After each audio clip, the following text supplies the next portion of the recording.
जय श्री कृष्ण। श्रीमद्भागवत महापुराण प्रथम खंड अष्टम स्कंद पहला अध्याय मनवंतरों का वर्णन। राजा परीक्षित ने पूछा, गुरुदेव, स्वयंभू मनु का वंश विस्तार मैंने सुना।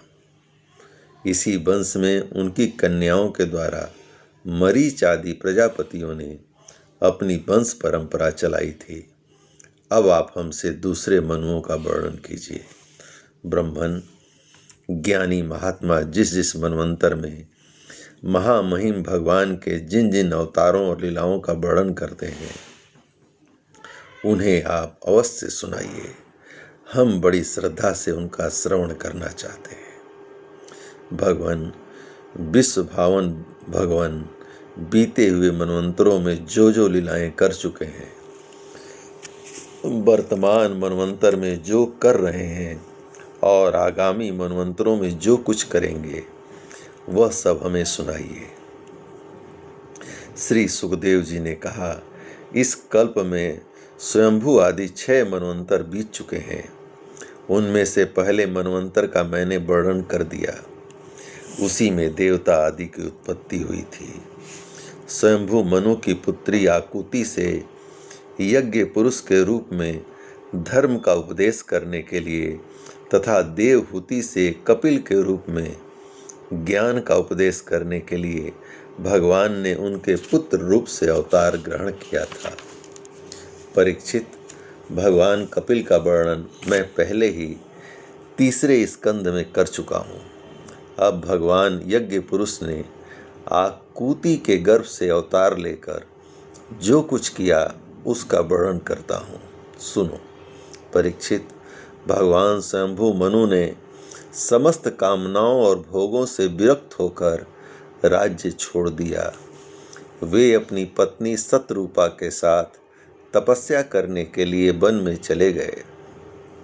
परीक्षित, उन्होंने सुनंदा नदी के किनारे पृथ्वी पर एक पैर से खड़े रहकर 100 वर्षों तक घोर तपस्या की।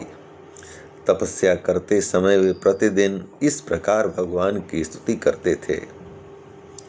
मनु जी कहा करते थे, जिनकी चेतना के स्पर्श मात्र से यह विश्व चेतन हो जाता है, किंतु यह विश्व जिन्हें चेतना का दान नहीं कर सकता, जो इसके सो जाने पर प्रलय में भी जागते रहते हैं, जिनको यह नहीं जान सकता, परंतु जो इसे जानते हैं वही परमात्मा है। यह संपूर्ण विश्व और इस विश्व में रहने वाले समस्त चर प्राणी सब उन परमात्मा में ही ओतप्रोत हैं।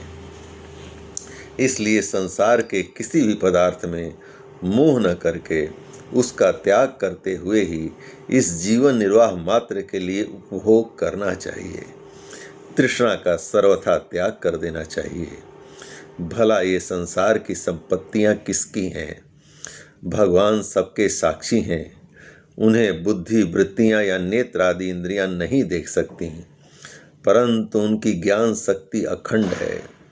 समस्त प्राणियों के हृदय में रहने वाले उन्हीं स्वयं प्रकाश असंग परमात्मा की शरण ग्रहण करो, जिनका न आदि है न अंत, फिर मध्य तो होगा ही कहाँ से, जिनका न कोई अपना है और न कोई पराया, न बाहर है न भीतर। वे विश्व के आदि अंत मध्य अपने पराये बाहर और भीतर सब कुछ हैं। उन्हीं की सत्ता से विश्व की सत्ता है। वही अनंत वास्तविक सत्य परम ब्रह्म है। वही परमात्मा विश्व रूप है। उनके अनंत नाम हैं। वे सर्वशक्तिमान सत्य स्वयं प्रकाश अजन्मा और पुराण पुरुष हैं। वे अपनी माया शक्ति के द्वारा विश्व सृष्टि के जन्म आदि को स्वीकार कर लेते हैं और अपनी विद्या शक्ति के द्वारा उसका त्याग करके निष्क्रिय सत्य स्वरूप मात्र रहते हैं। इसी से ऋषि मुनि निष्कर्म स्थित अर्थात ब्रह्म से एकत्व प्राप्त करने के लिए पहले कर्म योग का अनुष्ठान करते हैं। प्रायः कर्म करने वाला पुरुष ही अंत में निष्क्रिय होकर कर्मों से छुट्टी पा लेता है। यूं तो सर्वशक्तिमान भगवान भी कर्म करते हैं, परंतु वे आत्मलाभ से पूर्ण काम होने के कारण उन कर्मों में आसक्त नहीं होते।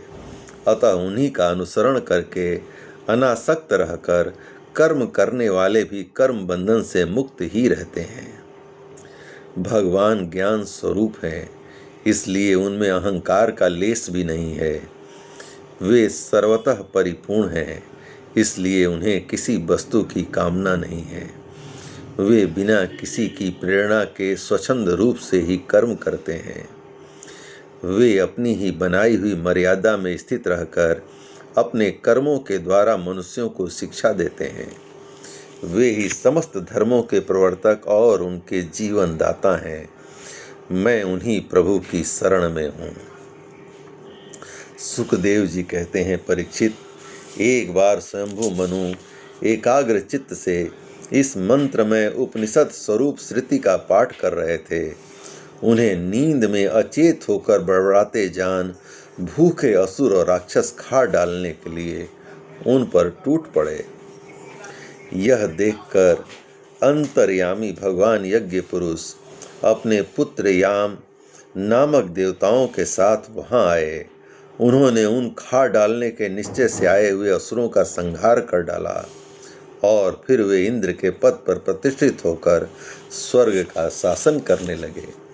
परीक्षित, दूसरे मनु हुए स्वरोचिस। वे अग्नि के पुत्र थे। उनके पुत्रों के नाम थे धूमान, सुसेन और रोचिसमान आदि। इस मनवंतर में इंद्र का नाम था रोचन।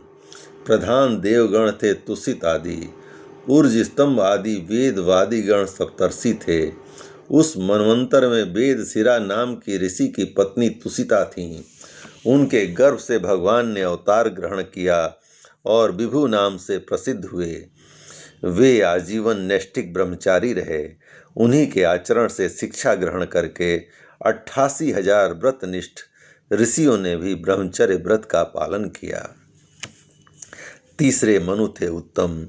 वे प्रिय व्रत के पुत्र थे। उनके पुत्रों के नाम थे पवन, सृंजय, यज्ञहोत्र आदि। उस मनवंतर में वशिष्ठ जी के प्रमद आदि 7 पुत्र सप्तर्षि थे। सत्य, वेद श्रुत और भद्र नामक देवताओं के प्रधान गण थे और इंद्र का नाम था सत्यजीत। उस समय धर्म की पत्नी सुनिता के गर्भ से पुरुषोत्तम भगवान ने सत्यसेन के नाम से अवतार ग्रहण किया था। उनके साथ सत्यव्रत नाम के देवगण भी थे। उस समय के इंद्र सत्यजीत के सखा बनकर भगवान ने असत्य परायण, दुःशील और दुष्ट यज्ञों, राक्षसों एवं जीवद्रोही भूत गणों का संहार किया। चौथे मनु का नाम था तामस। वे तीसरे मनु उत्तम के सगे भाई थे। उनके पृथु, ख्याति, नर, केतु इत्यादि 10 पुत्र थे। सत्यक, हरि और वीर नामक देवताओं के प्रधान गण थे।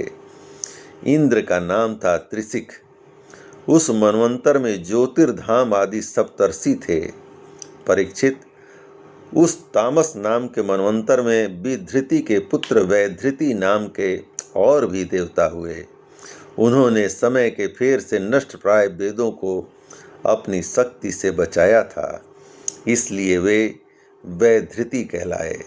इस मनवंतर में हरि मेधा ऋषि की पत्नी हरिणी के गर्भ से हरि के रूप में भगवान ने अवतार ग्रहण किया। इसी अवतार में उन्होंने ग्राह से गजेंद्र की रक्षा की। राजा परीक्षित ने पूछा, मुनिवर, हम आपसे यह सुनना चाहते हैं कि भगवान ने गजेंद्र को ग्राह के फंदे से कैसे छुड़ाया। सब कथाओं में वही कथा परम पुण्यमय, प्रशंसनीय, मंगलकारी और शुभ है, जिसमें महात्माओं के द्वारा गान किए हुए भगवान श्री हरि के पवित्र यश का वर्णन रहता है।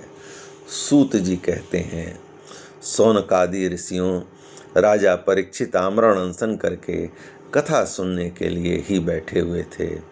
उन्होंने जब श्री सुखदेव जी महाराज को इस प्रकार कथा कहने के लिए प्रेरित किया, तब वे बड़े आनंदित हुए और प्रेम से परीक्षित का अभिनंदन करके मुनियों की भरी सभा में कहने लगे, जय श्री कृष्ण। इस प्रकार भगवान श्री कृष्ण की कृपा से श्रीमद् भागवत महापुराण प्रथम खंड 8वें स्कंद का प्रथम अध्याय पूर्ण हुआ। जय श्री कृष्ण।